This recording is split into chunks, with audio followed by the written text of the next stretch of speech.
Ja, Esad, trenutek, v katerem si nam prebral odlomek, se mi zdi, da je zelo povezan tudi s pojmom čakanja in hrepenenja.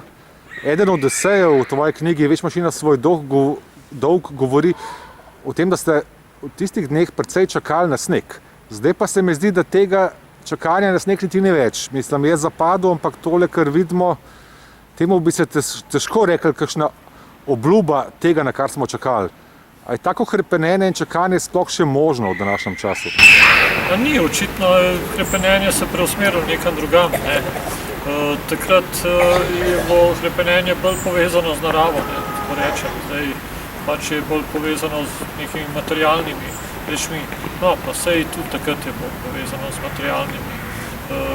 Pogosto krat recimo tam zadaj na železniški postaji je bil vlak za Trst in to je bil vlak hrepenenja pravzaprav. Hrepenenja tudi po nekih dobrinah, nekih stvarih, ki jih nismo mogli imeti tukaj, čeprav smo jih v resnici lahko imeli, ampak lepše je bilo iti tja na zahod in jih tam vzeti. Skratka, skozi je bilo to hrepenenje bolj pomembno, vendarle kot pa tisto, kar zgrabiš. Zdaj pa se mi zdi, da lahko hitreje zgrabimo.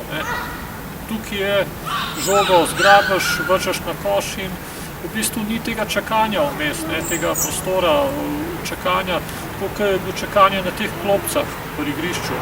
Tukaj si pač najprej čakal in to je bil del basketa, to se pravi košarke ulične. Na tem igrišču v Vodnadskem je bilo to, da si najprej moral čakati. Sedeti na teh klopcah, včasih tudi uro pa pol. In potem si prišel končno na igrišče, si seveda vedel, zakaj hočeš zmagati. Hočeš zmagati zato, da ostaneš na igrišču. Ne zato, da bi ti bil zmagovalec, ampak zato, da ostaneš na igrišču. Čeprav je bilo tudi čakanje lepo. Ampak bitke, ki so se bile, so bile pa legendarne bitke med ekipo Vodmat 1 in Vodmat 2. Čakal si na to, v bistvu, da premagaš ekipo Vodmat 1, to je bilo tisto. Ja, to je bilo tisto bistvo, recimo, da je bil ta koš. V tem košu so bili oni staroselci, tisti osnovni delci, da tako rečem, Vodmata, ki so bili vedno boljši.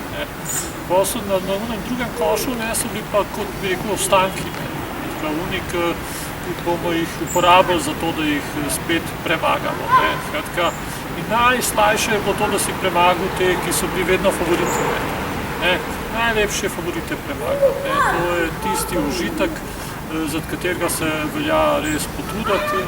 Potem so se tukaj bile velike bitke na tem igrišču, tako da se je igrala, ne vem, kjera končnica v ne vem kateri ligi. To so bile borbe do konca in najhujš, kar se je lahko zgodil, seveda Vodnačanom, recimo Enki, ker oni so imeli večji ego, najhujš, kar se jim lahko zgodil, to, da so zgubili proti unim ostankom na onem košu in potem so morali po tekmi poslušati še. No in to je bilo še tisto nadaljevanje, poslušati še enkrat, kako so zgubili, pa zakaj so zgubili, pa kaj se jim je zgodil, kako košu jim je kdo dal, kako so jim koše dajali, oziroma so jim dajali in tako naprej. To vse je bil Vodmat. To je bil en tak čudovit kraj, ki je bil tak lokalpatriotski raj.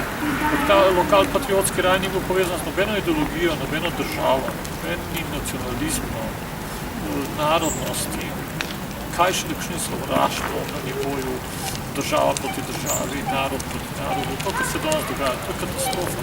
Tukaj ni bilo nič tega.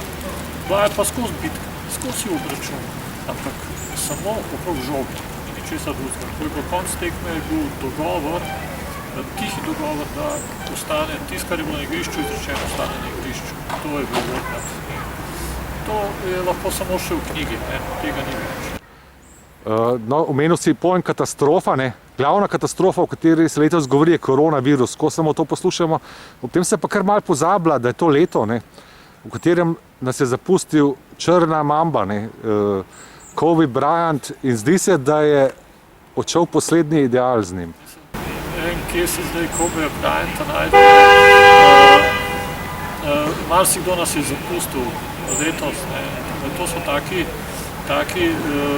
velikani, da nas nikoli v resnici zares ne zapustijo. Tako kot je bil takrat Dražen za nas Petrovič, ki je ostal z nami, kljub temu, da nas je tako naglo zapustil, kot Kobe Bryant.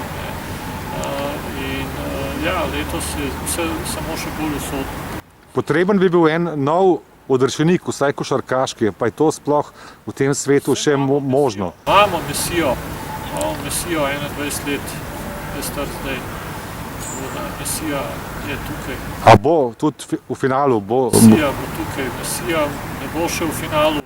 Goranu ni uspel, recimo, ne? Čeprav je bil zelo blizu. Fantastičen je Goran zdaj in igra skoraj popolno košarko. Fantastičen Goran, treba zdaj gledati, ker se ne matra, ker igra sproščeno, ker v bistvu vse mu je jasno in je združil veteransko pamet s tisto energijo, tudi kodeljevsko, ker Goran je tudi igral tale blizu, tam je za štreho.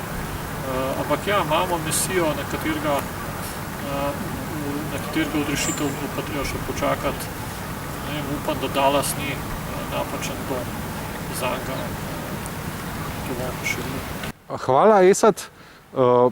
Tvojo knjigo Več mašina svoj dolg pa priporočam bralcem in ji želim veliko uspeha. Tako, če jih zanima košarka, razmišljanje o filozofiji, življenju in prihajajočem novem Mesiji.